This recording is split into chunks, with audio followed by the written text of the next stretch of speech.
네, 올해도 시청자들의 제보로 YTN은 빠르고 더 정확한 뉴스에 한 걸음 더 다가갔습니다. 특히 2년째 이어진 코로나19 상황과 갑질 횡포, 군 비리 등에 대한 제보가 쏟아지면서 더 나은 미래를 만드는 데 동참했습니다.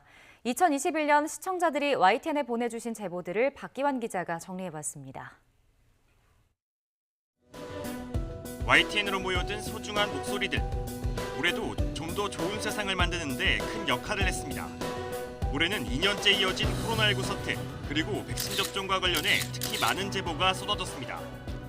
백신을 정량보다 2배 많이 놓거나 절반만 투여하는 등 고무줄 접종 피해도 있었고, 간호사분이 처음에 설문지 조사하면서 반만 맞으면 입증이 많다. 부작용도 적고 기저질에 대해서 좋고 이상방이 좋기 때문에 더 좋을 거다라고. 백신 접종 예약을 하고도 아무런 통보 없이 취소되는 어이없는 상황을 겪어야만 했습니다. 황당했죠. 부득이한 사유가 있으면 정말 예약자들한테 전화주시던지. 제보로 알려진 각종 오류에 대해선 방역당국이 직접 대응에 나서는 등 변화도 적지 않았습니다.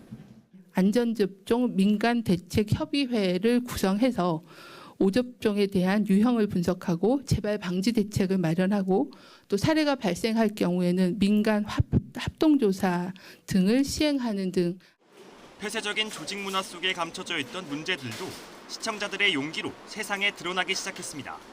군 장병들의 부실급식 고발, 그리고 군내 성추행 사건과 2차 피해에 대한 폭로가 잇따랐고, 결국 군내 성범죄와 사망 사건은 민간 법원에서 판단하도록 하는 제도 개편으로 이어졌습니다. 군사법원법 일부 개정 법률안 대안은 가결되었음을 선포합니다. 대기업 임원이 불법 유흥주점 방문이나 장보기 등 사적 업무를 강요했다는 수행기사의 폭로는 거대 기업 임원들의 갑질에 경종을 울렸고, 병원 내 집단 괴롭힘, 태움에 시달리다 극단적 선택을 한 간호사의 유족과 동료들의 용기도 관행의 탈을 쓰고 이어져온 악습에 커다란 파문을 일으켰습니다.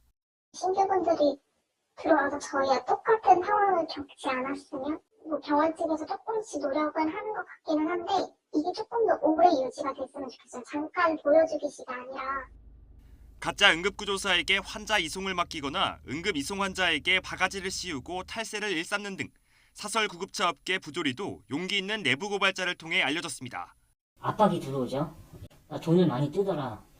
힘들게 사시는 분들인데 말도 안 되는 금액을 뜯으니까. 화재, 사고 현장 제보부터 사회 제도적 문제를 꼬집는 날카로운 지적까지. 더 나은 세상을 바라는 시청자들의 마음과 적극적인 참여가 YTN에 하나하나 모이고 쌓여 큰 세상을 움직이고 있습니다.